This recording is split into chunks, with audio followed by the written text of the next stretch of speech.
Optics का first lecture interference, ठीक है। तो इंटरफेरेंस वेव्स का ऑप्टिक्स में है तो ऑब्वियसली लाइट वेव्स का। तो सबसे पहला question, what is wave? Wave क्या है?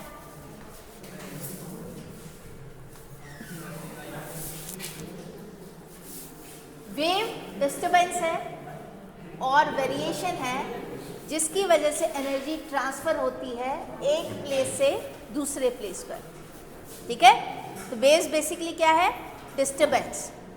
जो भी डिस्टरबेंस, जैसे कि आपने देखा होगा वाटर वेव्स में एक डिस्टरबेंस एक जगह क्रिएट हुई, एनर्जी ट्रांसफर हो गई, without transfer of actually particle transfer नहीं होंगे मीडियम के, सिर्फ एनर्जी ट्रांसफर होती है एक प्लेस से दूसरे प्लेस में वाटर वेव्स, ठीक है।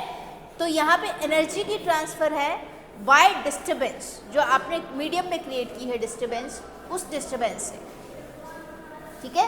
तो ये वेव्स हैं।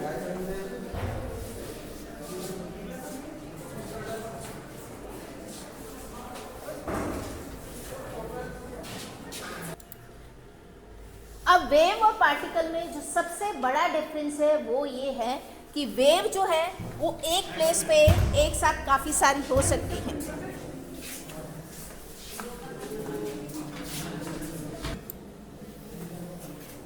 तो एक ही प्लेस पे वेव एक साथ एग्जिस्ट कर सकती हैं। वेयर एज अगर आप पार्टिकल कंसीडर करो तो एक ही प्लेस पे कभी भी दो पार्टिकल नहीं आ सकते, एक स्पेस को दो पार्टिकल ऑक्यूपाई नहीं कर सकते, लेकिन एक ही स्पेस के थ्रू, एक ही पॉइंट के थ्रू दो वेव पास कर सकते हैं, ठीक है। अब है principal of superposition of waves. आपको ये मैं बता चुकी हूँ कि एक ही प्लेस पे दो वेव्स हो सकती हैं, ठीक है। तो एक प्लेस पर जब दो वेव जाती हैं तो उनका नेट रिजल्टेंट हम किस तरह से करते हैं, वो है प्रिंसिपल ऑफ सुपरपोजिशन, जो कह रहा है कि अगर एक ही पॉइंट के थ्रू दो या दो से ज़्यादा वेव क्रॉस कर रही हैं तो डिस्प्लेसमेंट जो है, नेट डिस्प्लेसमेंट, वो sum of displacement of individual wave होगी, ठीक है। ये जैसे कि यहाँ पर इस पिक्चर में दिखाया गया है, या फिर आप इस वीडियो में देख सकते हो कि अगर आपके पास दो वेव्स आ रही हैं, ये दो वेव्स आपके पास आ रही हैं, और अगर आप ये एक पॉइंट के थ्रू क्रॉस करती हैं तो नेट डिस्प्लेसमेंट दोनों की डिस्प्लेसमेंट का सम होता है, ठीक है। अगर आप ये वेव इन फेज आ रही हैं तो नेट डिस्प्लेसमेंट बढ़ जाता है, और अगर वेव्स आउट ऑफ फेज आ रही हैं, जैसे कि आपके पास ये दूसरी वेव मैं बना दूं,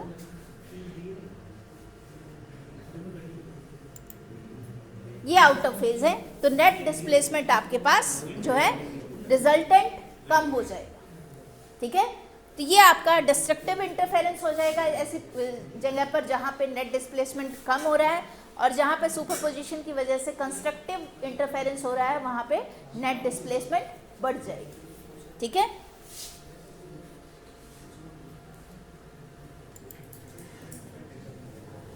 अब ये वेव्स की थ्योरी को एक्सप्लेन करने के लिए, वेव के जो फिनोमिना है उनको एक्सप्लेन करने के लिए आपके पास जो प्रिंसिपल है दैट इज हुइगन-फ्रेस्नेल प्रिंसिपल, ठीक है।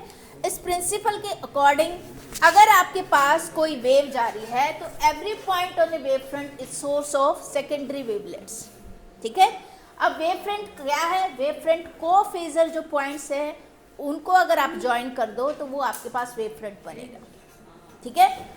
और कोफेजर जो आपके पास जैसे कि यहाँ पर है, यहाँ पे सेम ये आपके कोफेजर पॉइंट्स हैं, ओके।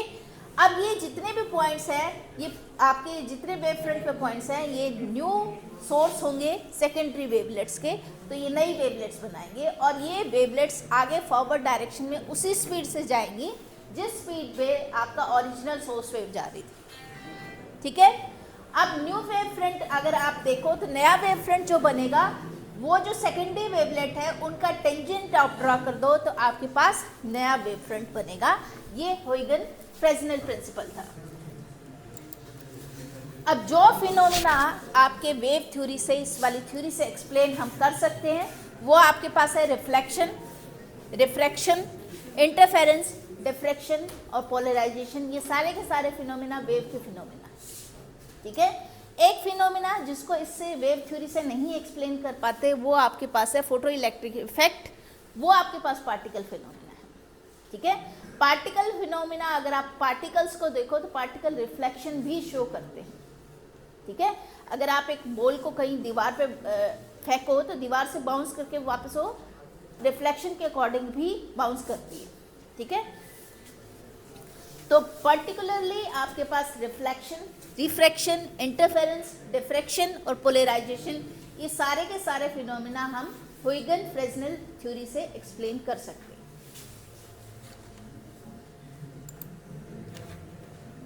अब आपको मैंने ये बताया था कि इंटरफेरेंस जो फिनोमिना है उसके लिए आपको दो कोहेरेंट सोर्सेज चाहिए, तभी आपके पास इंटरफेरेंस होगा, अदरवाइज इंटरफेरेंस नहीं होगा, ठीक है। तो इंटरफेरेंस पैटर्न ऑब्जर्व करने के लिए आपको दो कोहेरेंट सोर्सेज चाहिए। इस वाले में ये है यंग्स डबल स्लिट एक्सपेरिमेंट, जिसमें आपके पास एक सिंगल सोर्स से प्लेन वेव फ्रंट आ रहा है, उसको हमने एक स्लिट के थ्रू पास करवाया और उसको स्फेरिकल वेव फ्रंट में कन्वर्ट कर दिया। आगे फर्दर हम जब इससे दो कोहेरेंट सोर्सेज बनाने का तरीका ये है कि हम दो स्लिट यूज करें equi distance from this point, ठीक है। तो इक्वी डिस्टेंस इसलिए ताकि जो यहाँ पे इंटेंसिटी और यहाँ पर इंटेंसिटी दोनों बराबर हों।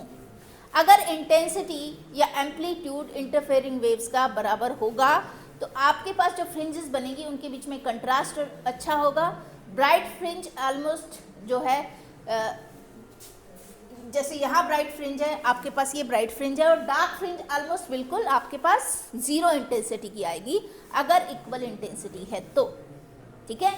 अब आपके पास ये दो सोर्स कोहेरेंट सोर्सेज बन गए, ये अपनी सेकेंडरी वेवलेट इमिट कर रहे हैं अलग अलग डायरेक्शन में, और ये सेकेंडरी वेवलेट इस वाले रीजन में जो आपका ये वाला रीजन है इसमें इंटरफेयर करके आपके पास इंटरफेरेंस फिनोमिना की वजह से बैंड शो कर रही हैं जो आपके डार्क और ब्राइट फ्रिंजेस शो कर रही हैं, ठीक है। ये जो डार्क और ब्राइट रीजन है इन्हीं को फ्रिंजेस बोलते हैं, ठीक है। तो ये आपके पास यंग्स डबल स्लिट एक्सपेरिमेंट है।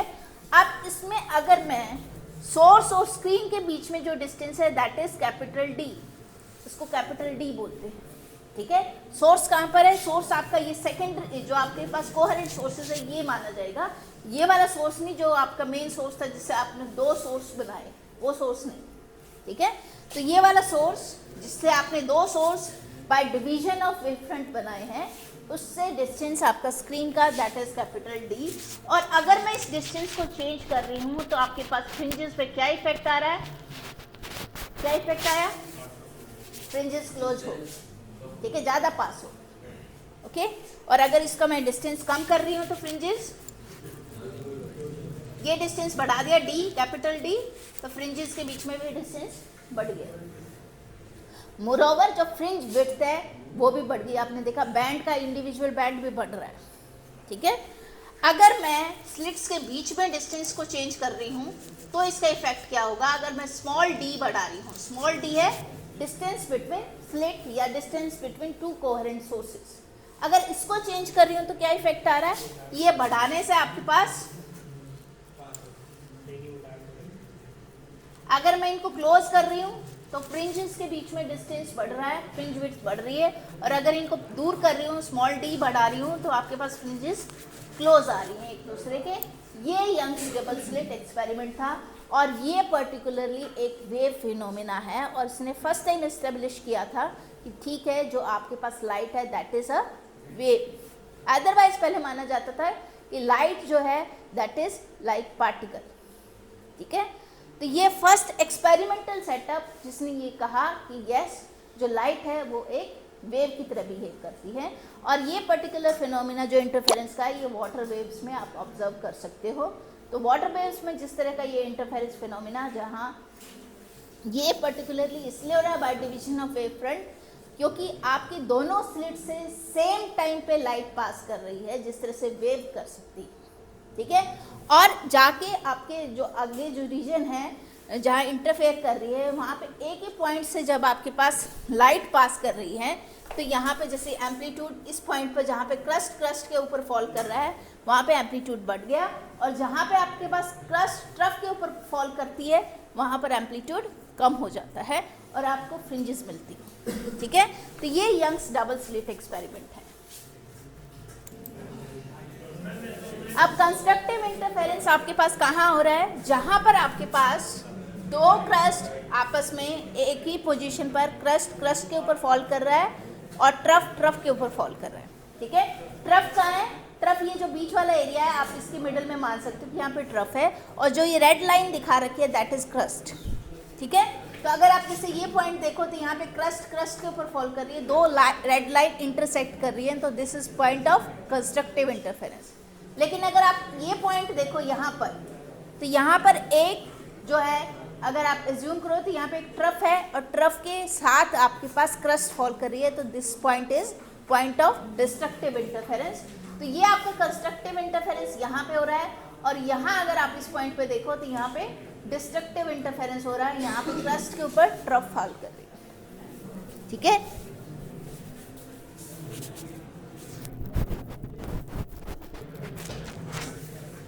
अब है एनालिटिकल थ्योरी ऑफ इंटरफेरेंस, जो आपने ये यंग्स डबल स्लिट एक्सपेरिमेंट देखा था, इसकी एनालिटिकल थ्योरी।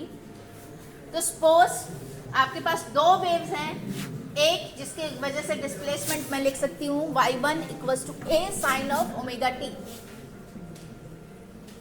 तो फर्स्ट की वजह से जो डिस्प्लेसमेंट है that is a sine of omega t, और सेकंड की वजह से जो डिस्प्लेसमेंट है y2 that is b sine of omega t plus phi phase difference है between these two waves. a और b एम्पलीट्यूड है वेव्स का, यहाँ पे मैंने माना कि दोनों का एम्पलीट्यूड अलग अलग है। ठीक है, बाद में इसमें आप कंडीशन लगा के इक्वल पुट कर सकते हो। तो according to principle of superposition, अगर ये वेव सेम पॉइंट से क्रॉस करती हैं तो रिजल्टेंट आप एम्पलीट्यूड लिख सकते हो y equals to y1 plus y2। तो ये आपका रिजल्टेंट एम्पलीट्यूड है अगर सेम पॉइंट से आपके पास वेव्स क्रॉस कर रही है। y1 की वैल्यू आपके पास a sine of omega t and y2 की वैल्यू आपके पास b sine of omega t plus phi, ये इसमें सब्स्टिट्यूट कर दिया। Sine of omega t plus phi आपके पास आएगा sine of omega t into cos of phi plus cos of omega t into sine of phi. ये value sine omega t plus phi की value मैंने यहाँ पे सब्स्टिट्यूट कर दी, तो आपके पास नेक्स्ट जो है इक्वेशन ये बन गई a sine of omega t plus b sine of omega t into cos of phi plus b cos of omega t into sine of phi.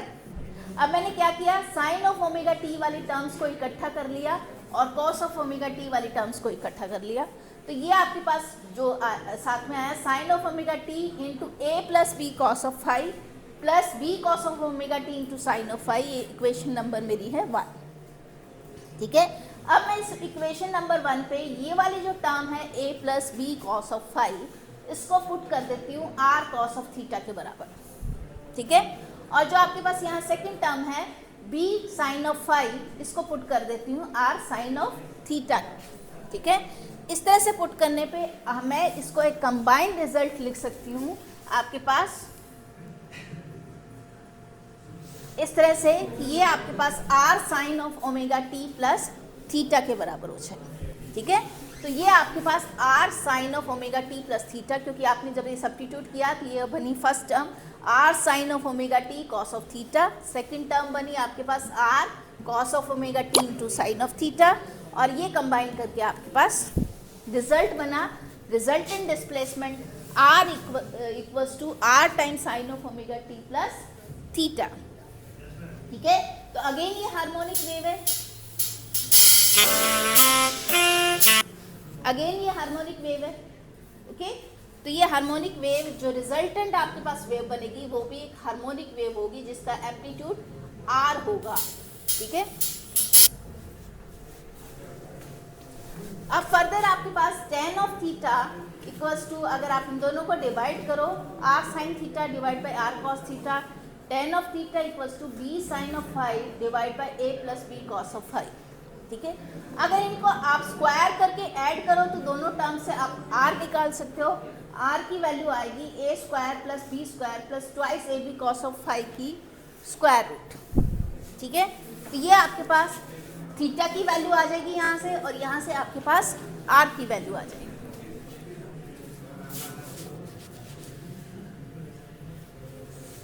अब है जो रिजल्टेंट वेव है उसका जो एम्पलीट्यूड है दैट इज r। तो intensity अगर हम निकालें तो इंटेंसिटी आपके पास स्क्वायर ऑफ आर के बराबर होगी, इसके प्रोपोर्शनल होगी। तो इंटेंसिटी आपके पास बन गई A square plus B square plus twice A B cos of theta. अब इस फॉर्मूले के अकॉर्डिंग इंटेंसिटी थीटा के साथ वेरी कर रही है।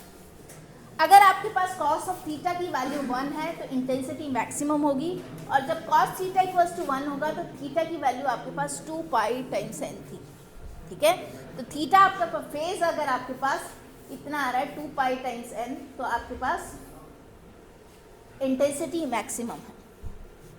ठीक है, तो उस टाइम इंटेंसिटी मैक्सिमम जो वैल्यू आ रही है that is I equals to A square plus B square plus twice A B या ए प्लस बी का होल स्क्वायर। ठीक है, तो इंटेंसिटी यहाँ पे सम ऑफ इंडिविजुअल जो आपने एम्पलीट्यूड लिया था उनका स्क्वायर कर दो तो आपके पास नेट इंटेंसिटी आ जाएगी। एम्पलीट्यूड सम होके आ रहा है जो हमने सुपरपोजिशन ऑफ वेव में देखा था।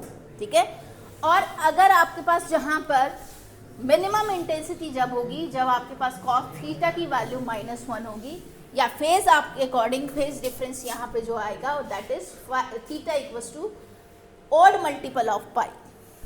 ठीक है, और यहाँ पे n की वैल्यू आपके पास 1 2 3 से लेके है 2n-1 इसका मल्टीपल ऑफ पाई। ठीक है, तो यहाँ पे मिनिमम वैल्यू इंटेंसिटी के आप लिख सकते हो कि minimum value A square plus B square minus twice A B, या जो एम्पलीट्यूड आपने इनिशियली लिया था उनके डिफरेंस का स्क्वायर है। ठीक है, तो यहाँ ये भी एस्टेब्लिश हो गया जो प्रिंसिपल ऑफ सुपरपोजिशन आपके पास था। अगर पार्ट डिफरेंस मुझे निकालना है तो पार्ट डिफरेंस मेरे पास होता है फेज डिफरेंस, पार्ट डिफरेंस में निकाल सकती हूँ phase difference divide by 2 pi multiplied by lambda. ठीक है, अकॉर्डिंगली जहाँ आपके पास मैक्सिमम एम्पलीट्यूड आ रहा है, मैक्सिमम इंटेंसिटी आ रही है, मतलब जहाँ ब्राइट फ्रिंज आ रही है वहाँ पे path difference n times lambda है, और जहाँ पे आपके पास डार्क फ्रिंज आ रही है वहाँ पे odd multiple of lambda by 2 है। ठीक है, तो ये आपके पास कंडीशन आ गई कि आपके पास अगर ब्राइट फ्रिंज बनेगी तो पार्ट डिफरेंस कितना होना चाहिए, और अगर आपके पास डार्क फ्रिंज बनेगी तो पार्ट डिफरेंस क्या होना चाहिए। तो ब्राइट फ्रिंज के केस में पार्ट डिफरेंस जो मल्टीपल ऑफ लैम्डा आएगा, या आप कह सकते हो even multiple of lambda by 2 आएगा। ठीक है, और डार्क फ्रिंज के केस में आपके पास odd multiple of lambda by 2 path difference आएगा।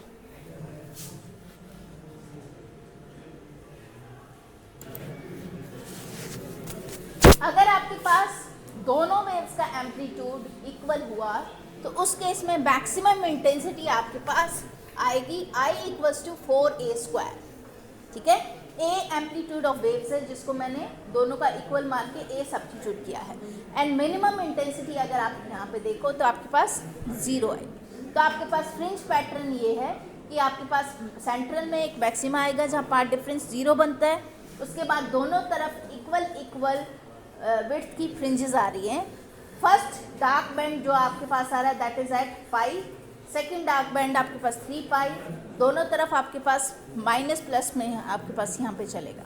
ठीक है, और ब्राइट फ्रिंज आपके पास आएगी 0 पे, 2 पाई पर, 4 पाई पर, इस तरह से इवन मल्टीपल ऑफ पाई है वहाँ पे ब्राइट फ्रिंज है, और जहाँ पे ओड मल्टीपल ऑफ पाई है वहाँ पर आपके पास डार्क फ्रिंज है। मैक्सिमम इंटेंसिटी आपके पास है 4a स्क्वायर के बराबर। ठीक है, अदरवाइज अगर आप इंडिविजुअल इंटेंसिटी अगर आप चेक करो तो फर्स्ट वाले की इंटेंसिटी क्या थी, फर्स्ट वाले का एम्पलीट्यूड a था, सेकंड वाले का भी एम्पलीट्यूड a था। जब किसी पॉइंट के थ्रू वो पास करें तो दोनों का एम्पलीट्यूड मिला के कितना बन रहा है 2a, अगर a इन फेज है। ठीक है, इन फेज 2a बनेगा, और इंटेंसिटी मैक्सिमम जो पॉसिबल है अगर इंडिविजुअल की देखो, अगर एक वेव यहाँ पर है दूसरी वेव यहाँ है तो इंडिविजुअल की इंटेंसिटी इसकी आएगी a स्क्वायर और इसकी भी आएगी a स्क्वायर। ठीक है, और दोनों की मिला के ट्वाइस a स्क्वायर। ठीक है, यहाँ पे कितनी मिली है 4a स्क्वायर ब्राइट फ्रिंज में चली गई, और 0 आपके पास यहाँ पर डार्क फ्रिंज में चली गई। एवरेज निकालो तो आपके पास आएगा 4a square plus 0 divide by 2 twice a square. Same वही जो इनिशियली जब आपके पास अलग अलग वेव चल रही थी उतनी ही इंटेंसिटी है। ठीक है।